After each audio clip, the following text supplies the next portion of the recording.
Jangan bermuka-muka di luar kata lain, di dalam kata lain, di luar kata lain lagi. Sebab itu tak baik. Okey. Kita tanyalah. Kita tanya kepada YB Syed Saddiq, siapa pilihan YB? Janganlah di luar cakap lain, dalam cakap lain. Siapa YB? Pilihan YB? Mira Othman ke Ana Jobi? Tak, itu cancel semua. Bella Sila. YB memilih Bella Astila. Bella ni suka berbenar sangka buruk pada YB. Dia memang memilih Bella sebagai pasangan hidup dia. Usahlah risau sangat. Jadi apa sebenarnya gambaran psikologi lah kalau seseorang itu telah membuat pilihan terhadap seseorang ni. Macam YB Syed Saddiq ni, dia kata dia telah memilih Bella Astila. Yang lain-lain semua dia tolak. Apa sebabnya Yang pertamanya, kita ni sangat cenderung kepada seseorang apabila ada keserasian secara emosinya.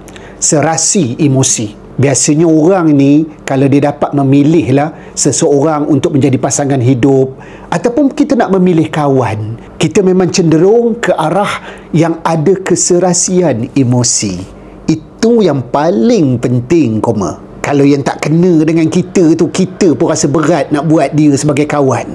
Dan yang seterusnya, kenapa pilihan YB ni kepada Bella? Kita tengok sendirilah ketika episod YB Syed Saddiq ini didakwa di mahkamah. Siapa yang bagi sokongan kepada dia? Hadir setiap kali perbicaraan Bella lah. Sebab itu, dalam nak mencari pasangan ataupun siapa yang kita nak buat kawan, kita akan mencari orang yang menyokong kita. Bukan orang yang nyokong bawa rebah, yang betul-betul ikhlas menyokong kita. Orang yang menyokong kita ni, dia tak buat jahat dengan kita. Dia tak ada menghasut orang lain di belakang nak membenci kita. Kalau ada yang jenis opini, tak payahlah kita buat kawan. Tak payahlah kita buat pasangan hidup.